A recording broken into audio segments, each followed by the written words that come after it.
Usually when we talk about the history of classical music, there's this expectation of profound reverence, right? Oh, absolutely. It's like walking into a museum where you can't touch anything. Exactly. It's highly curated. You look at the violin section of any major symphony orchestra, and there's this unbroken, just glittering lineage of virtuosos. Right, you can trace a direct line, like from Arcangelo Corelli to Niccolo Paganini. Yeah, straight through to Joseph Joachim and right down to the modern soloists standing on stage today. It's a pristine history. It's a very clean, victorious narrative. We really like our musical history to feel inevitable, I think. Yeah, we want to believe that excellence was always the standard, that the path from the 17th century Italian instrument makers to the 21st century concert hall was just, a smooth upward trajectory. Right, just unbroken brilliance. Mm. But that is definitely not the whole story. No, it's really not, because then you step into the world of the viola, Oh, man. especially when you look at that era where the 19th century kind of bleeds into the 20th. Suddenly, that pristine, marble-floored museum has this dark, dusty back room that absolutely nobody wants to talk about. Right, it's a totally different reality. We're looking at a musical landscape that isn't just lacking in virtuosos, but quite honestly, it's in a state of active, continent-wide crisis. It is the absolute definition of an institutional panic. And, for anyone tuning in today, whether you're a student refining your bow grip, or a teacher building a conservatory curriculum, or maybe a performer prepping for a recital, welcome to this dedicated deep dive for the Viola Studio community. Yeah, welcome. Today's mission is really to explore the exact moment everything changed for the viola in Europe. How it transformed from this neglected, dusty middle child of the orchestra into an absolute solo powerhouse in just a few decades. It's a wild transformation. It really is. And we have incredible source material charting this out for us today.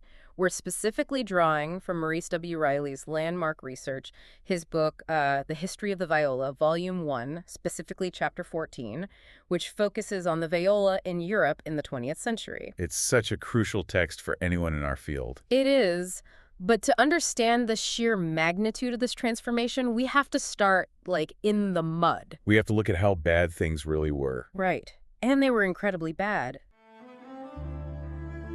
Welcome to Viola Studio. We are a YouTube channel dedicated to the technical, pedagogical, and artistic development of viola students and instrumentalists. In every episode, our goal is to provide a concise and entertaining analysis. We will explore key themes, the messages of the great masters, and the historical context that shaped the sound of our instrument. Whether you are taking your first steps in the alto clef, or you are a professional seeking a new perspective, there is something for everyone at Viola Studio. Don't miss our upcoming episodes, and remember, There's always time to explore the history and the heart of classical music. At the close of the 19th century, the state of viola playing wasn't just stagnant, it was actively deteriorating. You really have to picture the standard European orchestra of the 1880s or 1890s. Right. The violins are playing with this increasing brilliance, right? The cellos are finally establishing their rich, romantic identity. And sitting right there in the middle is a section that is largely treated with open contempt. Yeah, it's brutal. So let's unpack this, because the core issue here is perfectly encapsulated in this specific, highly derogatory German term that was floating around during this era. Ah, yes. Pension instruments. Pension instruments. And we actually have the legendary 20th century violist William Primrose to thank for giving us the starkest, most brutal definition of what that actually meant for the human beings sitting in those chairs. Right, because it wasn't just a quirky nickname. It was a professional death sentence, essentially. Exactly. According to Primrose, this term, pension instruments, essentially designated a violinist who was considered either, too old or just fundamentally lacking in the necessary talent to play the violin professionally anymore. Right. So what does the orchestra manager or the conductor do with this aging, struggling violinist whose chops are failing? They relegate him to the viola section. It was literally a retirement home for failing violinists. It was a dumping ground. If your fingers were slowing down, or if your bow arm was losing its agility. Or your intonation on the high E string was getting shaky, right? Exactly. They just handed you a slightly larger instrument and basically told you to sit in the middle of the orchestra where, theoretically, nobody would hear you making mistakes. But hold on, I really have to push back on this premise for a second. If these were professional violinists, even aging ones, surely they had a basic level of competence, right? You would think so, yeah. I mean, they read the same clefs, well, mostly. They use a bow, they press strings against a fingerboard. Was a violinist moving to the viola really that catastrophic for the actual sound of the orchestra? It was absolutely catastrophic, and here's exactly why. The viola is not just a large violin. Right. It requires a fundamentally different physical approach. First, you have the acoustic reality of the instrument itself.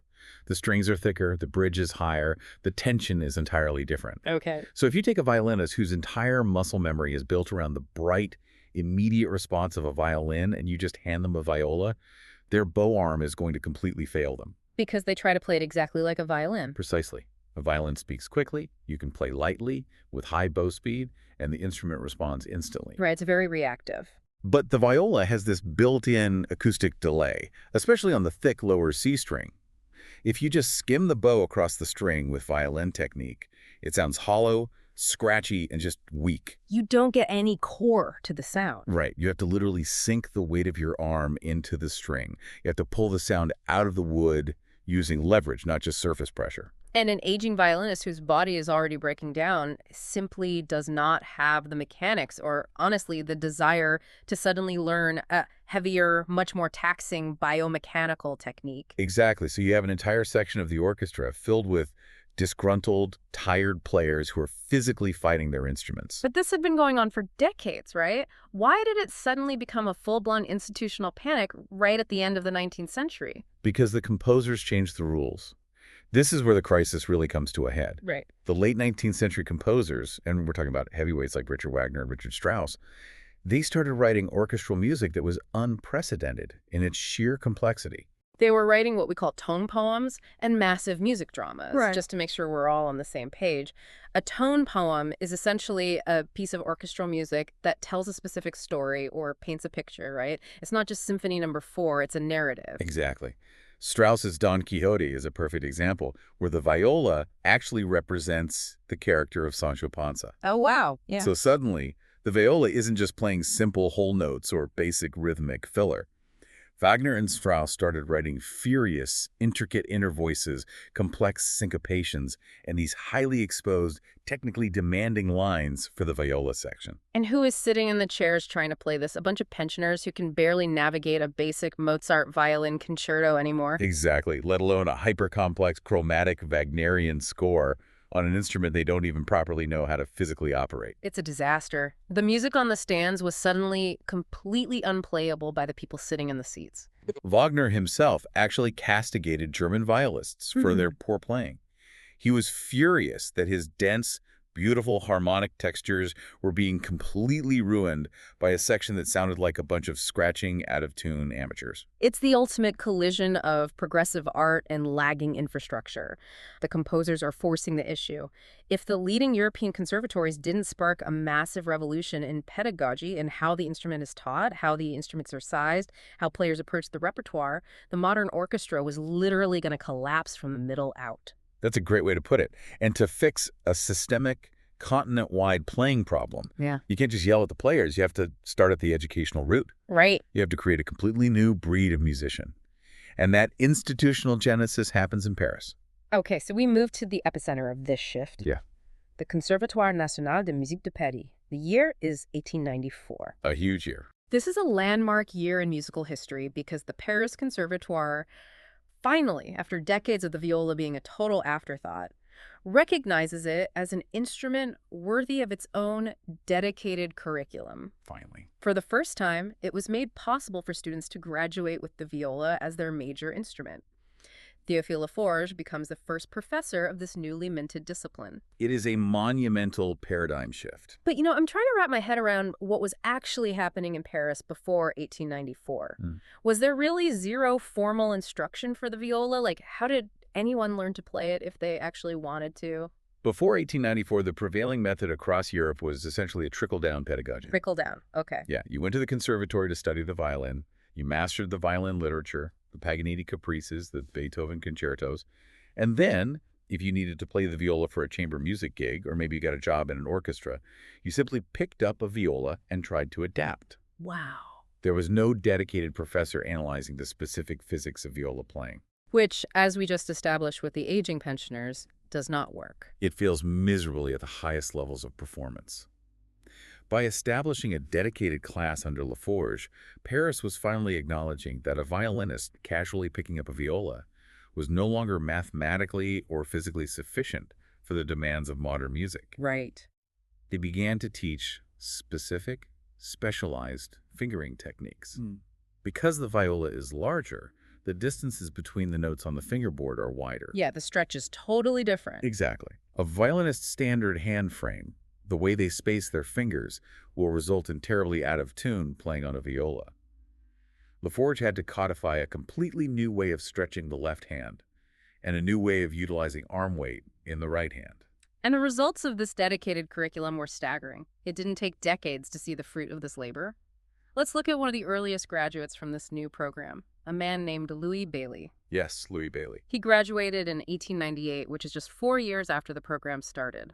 Bailey is a fascinating figure. He represents the very first wave of the modern, specialized virtuoso violist. He cut his teeth playing for several years in the Paris Opera Orchestra, but he really made his name in chamber music. Right. He was the violist in the Lucien Capet String Quartet from 1903 to 1911, and then the Geloso Quartet until 1914. And that quartet only disbanded because all the members enlisted in the French army at the outbreak of World War I, right? Exactly. And he actually gets pulled out of the army in 1917, specifically so he could go to the United States to join the Flenzali Quartet, which really shows how valuable a truly elite violist had become. Oh, absolutely. They needed him. But the moment that really jumps out of the historical record is when Bailey returns to Paris in 1938 after an absence of 20 years. Yes. He gives a recital that completely stuns the Parisian music critics. The reviews from this concert are an absolute goldmine of information. They really are. They give us a clear window into the physical and tonal realities of viola playing at the highest level during this specific era. I want to read directly from a review by Émile Vuillermoz in the January 31st, 1938 issue of Excelsior. Oh, this is a great review. He is just raving about Bailey's 2-hour recital. He writes about the sheer authority Bailey has on stage, but then he gets into the gear, the physical instrument itself. This is where the language is just thrilling. Yeah. Vuillermoz writes, quote, "He has to control a Gaspard de Salo of a large size, a marvelous example of the stringed instruments created at the end of the 16th century, possessing a magnificent tone that only a player with muscles of steel can really tame." End quote. Muscles of steel. That is not a phrase you typically hear in a classical music review. No. You expect to hear about a player's poetry or their delicate phrasing, but muscles of steel. It sounds like a review of an Olympic weightlifter or a blacksmith. But let's clarify something for the listener who might not be a luthier. What exactly is a Gasparo da Salo? Why is Vuillermoz calling it out by name like it's some mythical beast? Well, Gasparo da Salo was one of the earliest master luthiers working in Brescia, Italy in the late 1500s. So really early. Yes, this is well before the golden age of Antonio Stradivari in Cremona. And Brescian instruments, particularly the violas made by da Salo and his pupil Maggini, are famous for their dark, brooding, massive sonority. Okay. They're often quite large, and aesthetically they're a bit more rugged and asymmetrical than the highly refined Cremonese instruments. Early 20th century players absolutely coveted these massive da Salo violas because they offered a booming, cavernous lower register that could cut right through a thick orchestral texture. But they were absolute beasts to play. Vuillermoz goes on in his review. He says, quote, "The viola is a restive instrument, difficult to master because it possesses a dangerous lack of balance between its cold chanterelle and its 3 warm strings." That phrasing is incredibly revealing, especially for the students listening to this deep dive who struggle with tone production. The chanterelle he's referring to is the highest string, the A string. And calling it a cold chanterelle versus the 3 warm strings, the D, G, and C, what does that actually mean for the player on a biomechanical level? Like, how does that affect playing? What Vuillermoz is describing here is the inherent, unavoidable acoustic flaw of the viola. It all goes back to the physics of the instrument. Right. To get a rich, dark, warm sonority on the lower strings, the C and the G Early 20th century players sought out these massive, oversized instruments. But the trade-off for that booming lower register is that the highest string, the A string, is stretched over a body that is almost too large and resonant for its frequency. Oh, I see. As a result, the A string can often sound thin, nasal, or cold by comparison. It sticks out like a sore thumb. So a dangerous lack of balance means that if you just draw your bow across all four strings with the exact same weight and speed, it's going to sound like two completely different instruments playing at once. Exactly. The player has to instantly adjust their bow weight, their bow speed, and their contact point, which is the distance of the bow from the bridge, every single time they cross from the dark, thick D string to the bright, thin A string, just to trick the audience into hearing a unified instrument. You have to fight the acoustics of the wood, You really do. which explains the muscles of steel. He is physically wrestling this massive, unwieldy piece of 16th century wood to force it into a cohesive sound.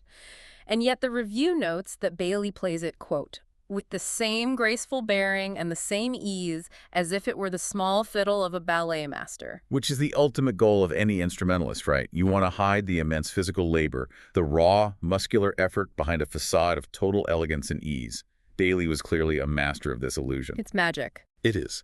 Florian Schmidt, another prominent critic writing for Le Tempo in February 1938, praised the nobleness of his style, the vigor, the color, and the expression of his playing. This is the direct result of the Paris Conservatoire treating the viola with respect. When you create a pedagogy that actually addresses the physical realities of the instrument, you produce artists capable of taming these restive historical beasts. And that French educational legacy only grew stronger. After Théophile Laforge died in 1918, a man named Maurice Vieux took over as the head of the viola department at the Conservatoire. Yes, Maurice Vieux. He is widely considered the father of the modern French viola school. He's a monumental figure. Yeah. He actually took first prize in viola under Laforge back in 1902 and spent years as the principal violist of the Paris Opera Orchestra. But for the teachers and students listening today, Vieux is immortalized through his didactic works. Absolutely. His pedagogical materials are still the absolute bedrock of advanced viola training. We have to highlight two specific collections that are essentially mandatory practice for any serious violist today. His 20 Etudes, which were published by Edition Hugel, and his 10 Etudes sur des traits d'orchestre, published by Edition Leduc in 1928. And let's explain what those actually are for a second. Yeah. An etude is a musical study designed to isolate and conquer a specific technical difficulty.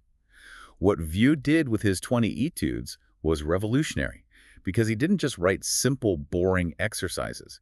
He wrote complex, musically satisfying pieces that demanded the player execute wide left-hand extensions, punishing double stops and intricate, rapid string crossings. He was stretching the left hand to its absolute physical limit. He was. And in that same year, 1928, Vieux wrote a brief article explicitly stating his philosophy.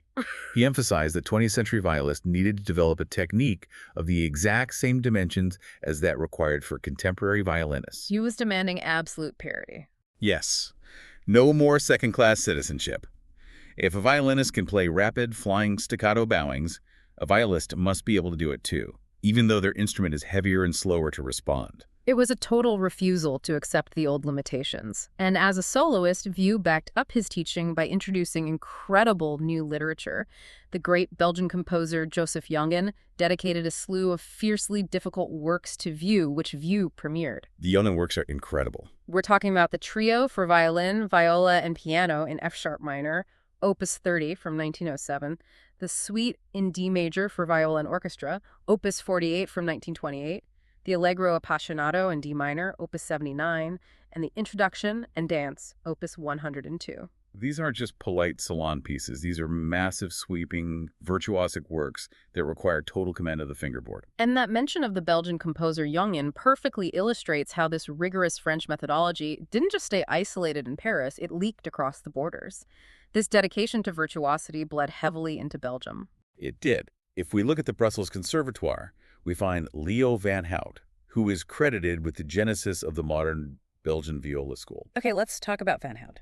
Born around 1885, Van Hout was the principal violist of the Théâtre Royal de la Monnaie in Brussels. But his historical importance really crystallizes in his chamber music career. Because he was the violist in the famed Ysaye Quartet? Exactly. And not just at any time, but precisely when Claude Debussy wrote his monumental string quartet in G minor for them. Oh, wait, the Debussy Quartet. That piece is a total watershed moment in musical history. Just imagine being the violist tasked with premiering that. I know. The rhythmic complexity, the sheer colors Debussy demands, you cannot play that with a pensioner's technique. Not at all. It requires total fluidity and intense tonal control.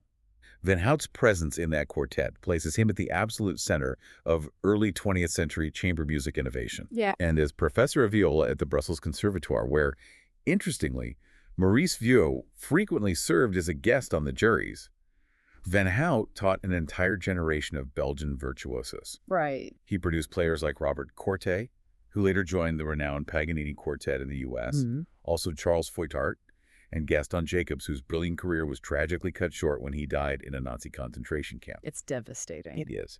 But Van Hout also inspired a wave of Belgian composers to write for the viola, continuing that vital post-Parisian work of expanding the repertoire. So we see Western Europe, France, and Belgium building these rigorous conservatories, writing these punishing etudes, and establishing dedicated curricula to solve the crisis of the pensioners. They're building the educational foundation. But while they are doing that over in Russia, the approach is entirely different. Russia wasn't just building a curriculum, they were breeding absolute giants. We are moving into the realm of the Russian viola school, and specifically, we have to talk about the titan of the Moscow Conservatory, Vadim Borisovsky. Borisovsky is a force of nature. He's arguably one of the most imposing figures in the history of string playing. Yeah. Born in 1900, he studied at the Moscow Conservatory, initially on the violin, but under the influence of Vladimir Bakalennikov, he switched to the viola. He graduated with first prize in 1922, joined the Moscow Beethoven Quartet in 1923, and then, in 1927, he succeeded Bakalennikov as professor of viola. A post he held until 1970. Over 4 decades of teaching at the highest possible level. Incredible longevity. He taught over 200 artist violists, including massive international names like Rudolf Barshai and Fyodor Druzhinin. But what is truly staggering about Borisovsky and what really sets the Russian school apart from the French is the physical instrument he chose to champion. Yes, if the French were focused on elegance and parity with the violin, the Russians were focused on sheer apocalyptic power, and that requires a very specific type of hardware. For the luthiers and gearheads listening to Viola Studio right now, prepare yourselves. Borisovsky promoted the use of a large viola, but calling it large is a comical understatement. It's an absurd understatement. He played a Gasparo da Salo, again, the same 16th century Brescian maker that Bailey used, but Borisovsky's had a body length of exactly 46 centimeters. That is 18 1/8 inches. We really need to pause and put that measurement into stark context for anyone who hasn't held a stringed instrument. Please do. A standard full-size violin has a body length of about 35.5 centimeters, or 14 inches. Okay. A very typical, comfortable, modern viola, the kind you see most professionals playing today, might be around 40 or 41 centimeters, roughly 15.5 to 16 inches. 46 centimeters is gigantic. It is borderline unplayable. I was trying to come up with an analogy for this. Wielding an 18.125-inch viola, it's like deciding to drive a massive 18-wheel manual transmission flatbed truck in a Formula One race. That's a great image. You are trying to navigate these incredibly fast, intricate, virtuosic passages, hairpin turns, basically, but you are hauling this massive chassis around your neck. And to build on that analogy, Right. it's a truck where the steering wheel is mounted slightly out of reach. Right. Because the instrument is so long, the player's left arm has to extend significantly further away from the body just to reach the lowest positions on the fingerboard. The leverage is terrible. It must hurt. Oh, it takes a massive hand span, incredible grip strength, and just unbelievable physical endurance in the shoulder and neck to hold that weight up, let alone play rapid passages perfectly in tune. It sounds like an ergonomic nightmare. Why on earth would anyone subject themselves to that level of physical pain? Because of the physics of sound. If we look at the acoustics, a 46-centimeter body length is actually something of a holy grail for the viola's tone. Wait, really? How does the math work on that? Well, every string has an ideal resonating chamber size based on its frequency. A violin is perfectly proportioned to project its tuning. A cello is perfectly proportioned to project its deep, low tuning. Okay, makes sense. But the violin is tuned a perfect fifth below the violin, with its lowest string being a C. The acoustic math dictates that for a stringed instrument to properly, fully resonate the frequency of that low C string without losing power, the wooden body of the instrument needs to be much larger than a standard viola. How much larger? Closer to the size of a small cello, ideally around 20 or 21 inches. But you can't play a 21-inch instrument under your chin. Your arm would literally dislocate. Exactly. So the viola, by its very design, is always an acoustic compromise. It is a biological paradox. It's too small for its lowest string. But by playing a 46-centimeter instrument, Borisovsky was getting as close to that true, uncompromised acoustic depth as humanly possible while still holding it horizontally.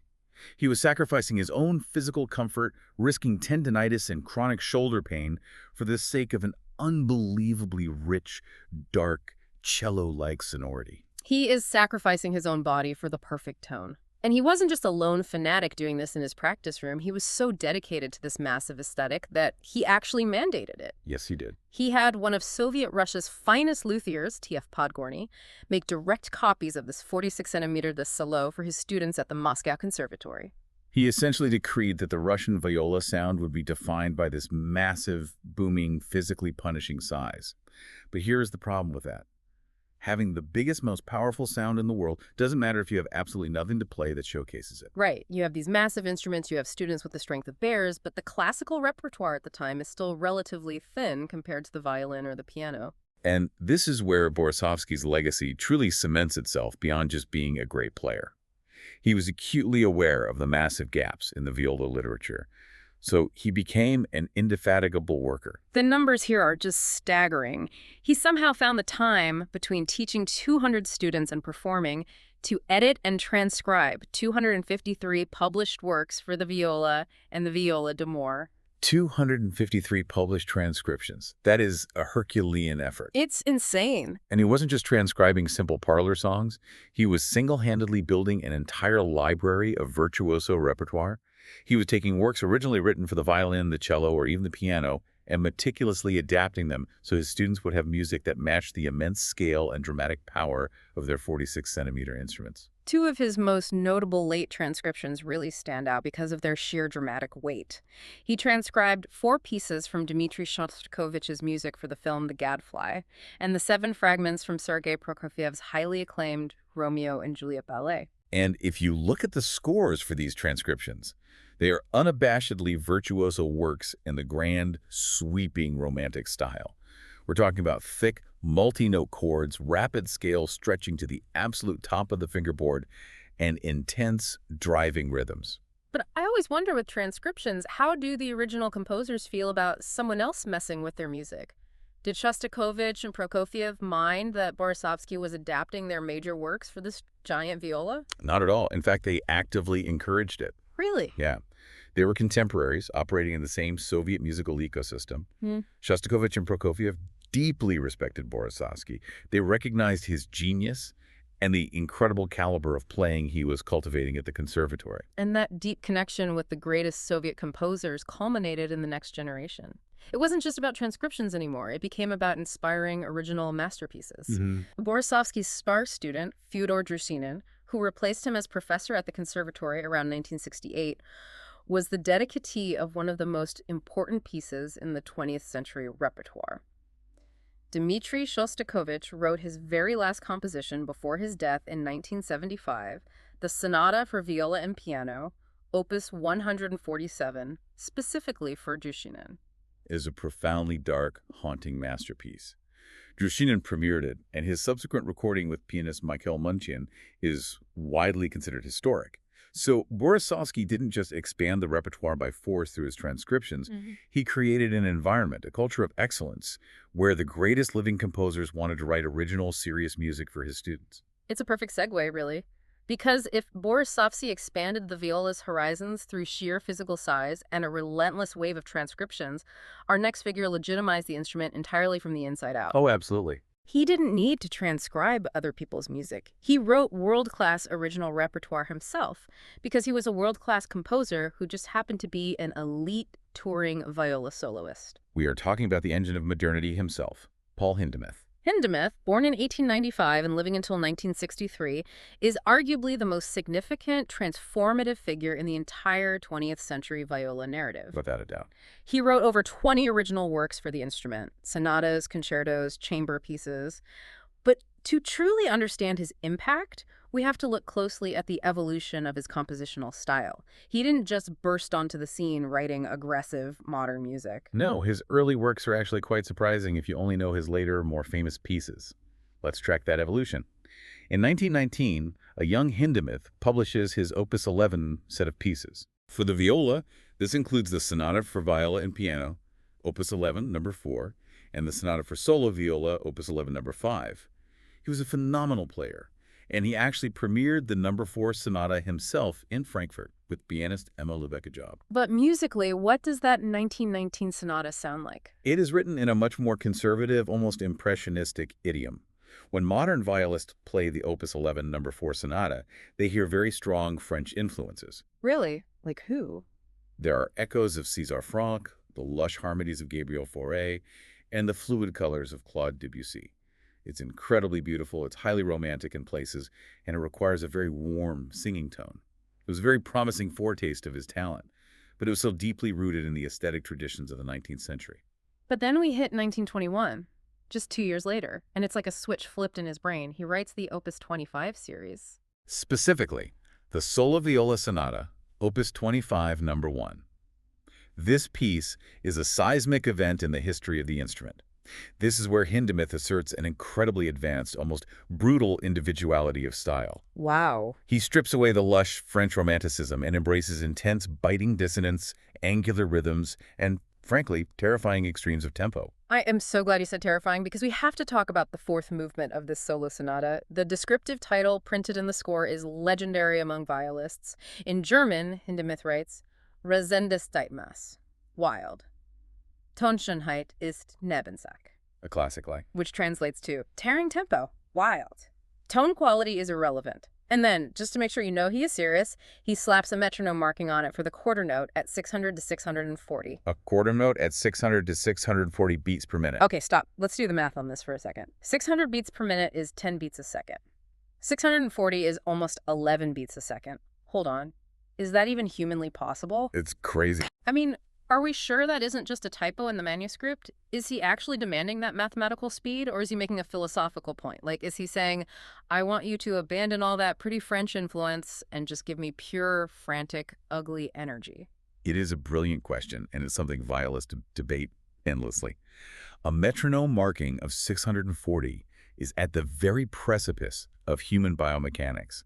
If you try to play 11 discrete notes in a single second with the right arm, the bow stroke stops being a controlled, measured movement. What does it become? It becomes a tremolando, a muscular tremor, a spasm.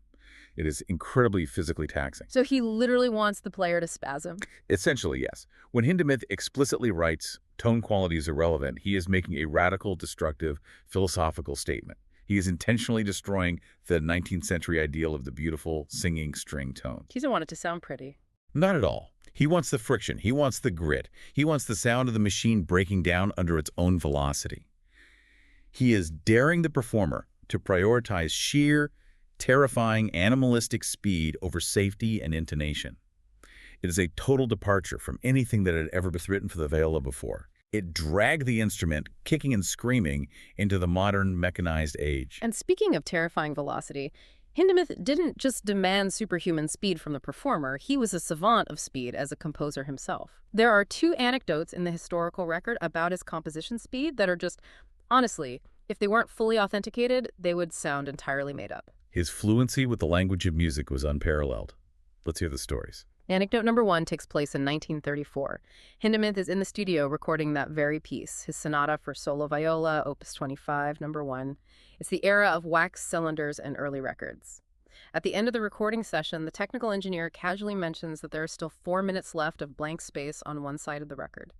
Just 4 empty minutes. Now, most normal composers or performers would just shrug and say, leave it blank, or maybe they'd record a quick encore piece they already knew. Right, play something simple.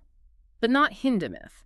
He describes what happened next in his own words, quote, At 5 in the morning, I started to compose the piece. At 8:20 it was finished, and at 9 I recorded it with Emanuel Feuermann. It's just unbelievable. He wrote the duet for viola and cello, a fully realized, highly complex, published piece of chamber music in exactly 3 hours and 20 minutes. And then he sat down and sight-read the recording of it with one of the greatest cellists of the century 40 minutes later. It is almost incomprehensible. He didn't just write a melody quickly. He conceived complex, intertwining counterpoint for two distinct instruments instantly, perfectly structured it, and wrote it out flawlessly in under 4 hours. But the second anecdote is even more historically dramatic, and it involves international politics. Yes, 1936, January. Hindemith travels to London. He is scheduled to introduce one of his most ambitious large-scale works for the viola, Der Schwanendreher, which is a brilliant concerto based on old, lively German folk songs. He's supposed to play it at the famous Queen's Hall. But on the eve of the concert, King George V of England dies. Wow. The entire nation instantly goes into deep mourning. So playing a lively, boisterous concerto based on folk songs is suddenly entirely inappropriate. It would be a massive faux pas. Oh, totally. The concert is canceled, but the BBC still has the broadcast slot. They shift it to the BBC studios, and they ask Hindemith, with basically less than 24 hours' notice, if he can provide something more suitable for a solemn memorial broadcast. And Hindemith says, sure, no problem. He writes in a letter, quote, "A studio was cleared for me, copyists were gradually stoked up, and from 11 to 5 I did some fairly hefty mourning. Hefty mourning, I love that. Between 11 a.m. and 5 p.m., exactly 6 hours, he composes Trauer music, which translates to music of mourning, for solo viola and string orchestra." A full piece for soloist and orchestra in 6 hours. Yes, and he even incorporates a Bach chorale, fort einen Trauertretzi hiermit, at the very end of the piece, noting it was very suitable for kings. The copyists furiously write out the orchestral parts as he finishes the pages.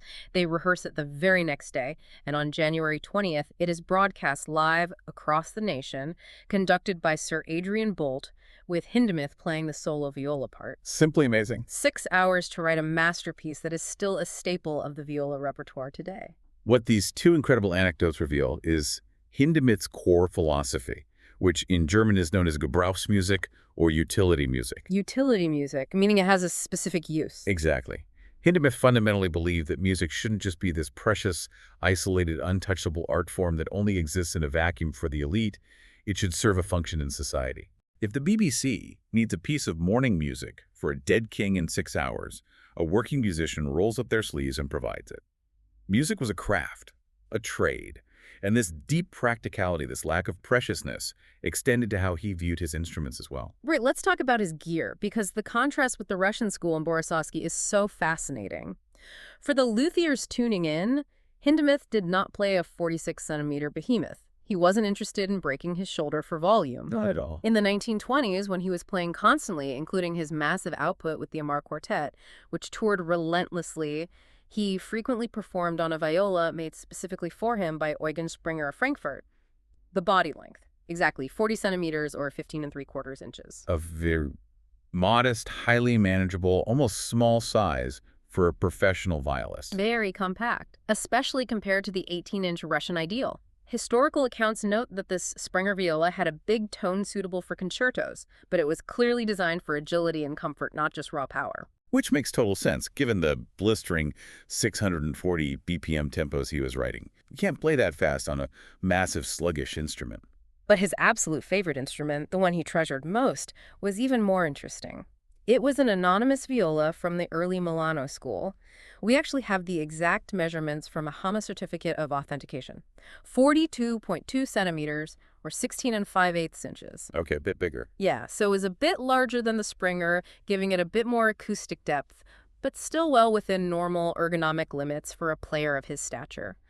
And there is a wonderfully touching story about this specific Milano instrument passing to his friend at the end of his life. Yes, the artist-violist Karl Trutzmiller, who had been a staunch champion of Hindemith's works as early as 1930, playing them when they were still considered incredibly avant-garde. Towards the end of his life, Hindemith wanted Trutzmiller to have this beloved Milano viola. Oh. Trutzmiller later wrote a letter in 1978 recounting exactly how he obtained it. Hindemith had apparently bought it in Prague back in 1931 because he was finally tired of touring on loaned instruments. And when he finally handed it over to Trutzmüller, Hindemith, who apparently had a very dry, wonderful sense of humor, signed the authentication certificate himself. But he didn't just sign his name normally as the previous owner, he actually had the viola sign its own certificate. That's hilarious. He wrote it in a trembling handwriting, joking that the viola was so very old its hands were shaking. At their last meeting after a concert in Vienna, Hindemith smiled, handed over the instrument, and said, "I'm going to live on for another little while." Trutzmüller noted that, tragically, Hindemith died unexpectedly just a month later. It is a poignant ending to the life of a man who did more to legitimize the viola's solo voice than perhaps anyone else in the 20th century. By the time Hindemith eventually left Europe fleeing ever-increasing Nazi harassment due to his resolute, outspoken opposition to Hitler's policies and his wife's Jewish ancestry, he had established a bedrock of undeniable, world-class repertoire. He emigrated to the United States in 1940, took a prestigious teaching post at Yale University, and basically stopped performing as a touring soloist, focusing instead on teaching, conducting, and composing. But while Hindemith was forging the future of the repertoire with these blistering, dissonant new sonatas, there was a whole other faction of the European viola community doing the exact opposite. Yes. While the modern composers were aggressively looking forward, a highly dedicated group of scholars, historians, and, well, music detectives were looking backward. They were determined to prove that the viola had always had a vital solo voice. It had just been lost, misfiled, or ignored by history. And this incredible detective work starts with a man named Wilhelm Altmann. Professor Dr. Wilhelm Altmann was a highly respected German musicologist and the director of the music section of the State Prussian Library of Berlin. He had access to vast archives of uncatalogued manuscripts. But more importantly for our listeners, he was an avid, passionate viola enthusiast. In 1929, Altmann tried to start something truly ambitious. He recognized that violists were isolated, they were still fighting the stigma of the pensioners, so he wanted to form Bratschenbundes, which translates to Viola Brotherhoods, to promote the cause of violists, build a community, and share research. It was a great idea. To act as a mouthpiece for this brotherhood, he launched a dedicated journal on March 29, 1929, titled quite simply Die Bratsche. And his objectives for this journal were entirely visionary. He wanted to promote respect for the viola in solo and chamber music, systematically improve its status, and pay in professional orchestras, publish valuable out-of-print works that he was finding in the library, and encourage deep historical research into the instrument's origins. But the reality of the era was incredibly harsh. The first issue of Die Bratsche was only 16 pages long, and 6 of those pages were just paid advertisements to try and keep the lights on. Ouch. And it just kept shrinking.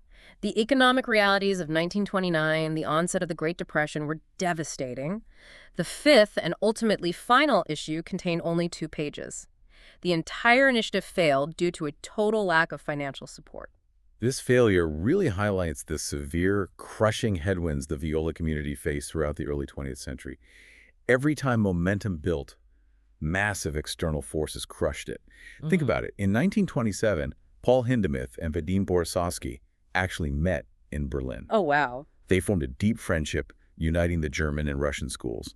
They tried to start an international organization called the Violists' World Union, with Borisovsky slated as president. What an absolute powerhouse duo that would have been, Hindemith and Borisovsky leading a global viola initiative. But the success of their dream was entirely aborted by the sudden, brutal rise to power of the Hitler government in Germany and the resulting catastrophic political events that shattered Europe. Then, Altmann tries again in 1937. He collaborates with Borisovsky to publish a definitive, massive catalog of works for the viola and viola d'amore. Right. But just as the catalog is finally available, Europe is embroiled in the political strife that erupts into World War II. Right. 2 world wars severely localized and stifled the greatest possible progress for the viola. It is incredibly frustrating to read about these false starts. You have the talent, you have the vision, but the world keeps catching on fire. But finally, the persistence pays off. We jump forward past the wars into an era of relative stability, 1966. A small group of dedicated Central European viola enthusiasts founds the Viola Forschungsgesellschaft, the Viola Research Society. And what I love most about this founding group in Austria and Germany is who was actually in it. It wasn't just professional musicians or conservatory professors. It was headed by Professor Franz Zeiringer, but it included Dr. Wolfgang Sawodny, who was a professor of chemistry, and Dr. François de Beaumont, who was a medical doctor. I love that. These were highly educated professionals from entirely diverse scientific fields who just had an absolute burning passion for the history of the viola. Because the professional soloists were busy touring, these scholars took up the mantle. Right. Their initial massive project was establishing the viola archives in Kassel, Germany, which were later moved to the prestigious Mozarteum Library in Salzburg in 1978. Zeiringer painstakingly cataloged the music. De Beaumont brought out a comprehensive discography of viola recordings, and Wilhelm Websky cataloged thousands of duets. But out of all these scholars, one name stands out as the ultimate Indiana Jones of the viola world, Walter Liebermann. He was literally known as the music detective. That's not even a nickname we made up. The Frankfurter Allgemeine Zeitung literally called him the music detective in a 1975 article celebrating his 65th birthday.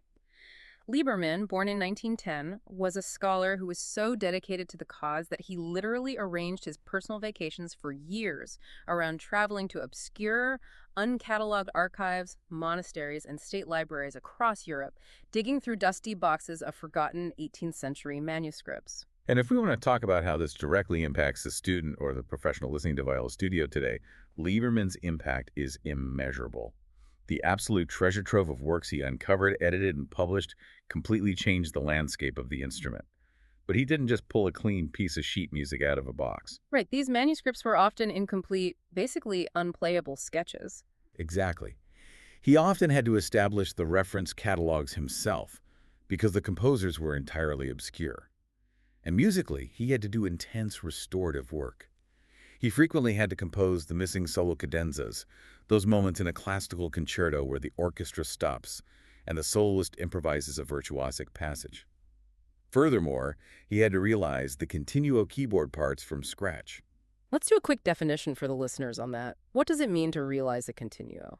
In the 18th century, composers didn't always write out every single note for the accompanying harpsichord or piano. They wrote a bass line and put numbers under it, a system called figured bass.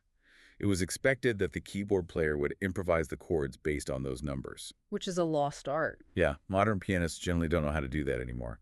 So Liebermann had to sit down, look at the 250-year-old bass line, and compose a fully written-out, stylistically accurate piano accompaniment so that modern students could actually perform these pieces in recitals. It is incredibly tedious, brilliant work, and the booty he brought back from these vacations is astonishing. He enlarged the classical viola literature by over 20 major editions. We are talking about concertos and sonatas by Karl Stamitz, Anton Stamitz, Karl Ditters von Dittersdorf, Georg Benda, and Georg Philipp Telemann. I want to address the listener directly here. If you have ever played a student recital, or if you've ever taken a professional orchestral audition or sat for a conservatory jury, think about the classical repertoire you played. You probably played a Stamitz concerto or the Telemann concerto. Almost certainly. Without Walter Liebermann spending his vacations sneezing in dusty European archives, modern violists would be missing over half of their foundational 18th century classical repertoire. We would still be relying strictly on transcriptions of violin pieces, just like Borisovsky was forced to do. Liebermann literally gave the viola its history back. So what does this all mean? Let's take a step back and synthesize this massive journey we just took. We started in the dark. In the span of less than a century, we went from the humiliation of the 19th century pension instruments, where aging, failing violinists were shoved into the viola section because no one respected the instrument, to a highly specialized elite discipline demanding, as the French critic said, muscles of steel. We saw the French Conservatoire, led by Laforge and Maurice Vieux, establish the rigorous curriculum, writing punishing etudes and demanding absolute technical parity with the violin. We saw the Russians, led by the giant Borisovsky, wield 46-centimeter leviathans and adapt massive orchestral works just to have something worthy of their immense sound. We saw Paul Hindemith championing frantic 640 beat-per-minute sonatas, demanding that players prioritize raw energy over beautiful tone, and writing masterpieces in 3 hours flat to serve the needs of a grieving nation. And finally, we saw the scholars, the detectives like Liebermann and Altmann, braving the economic ruin of the Great Depression and 2 world wars to establish a globally archived, deeply respected historical repertoire.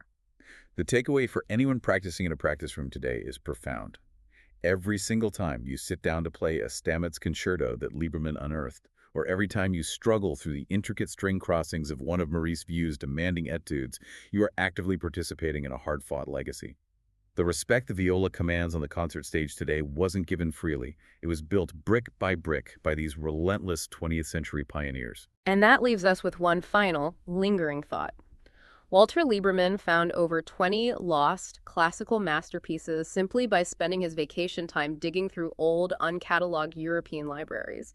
He proved that the history was always there, just waiting in the dark. With so many private collections, monastery libraries, and unexamined historical archives still scattered across the globe, what forgotten, masterful viola concerto is sitting in a dusty box right now, just waiting for the next music detective to bring it back to the light. Thank you for joining us, and we hope this summary and analysis have been of great help to you. Please remember that this is only a summary and can never replace the book itself.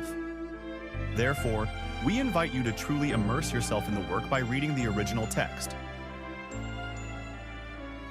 If this content was useful to you, please consider subscribing to the channel and hitting the notification bell. Remember, you can share this video with your friends to help our community continue to grow. Warmest regards, and remember, there is always time to learn and explore the world of classical music.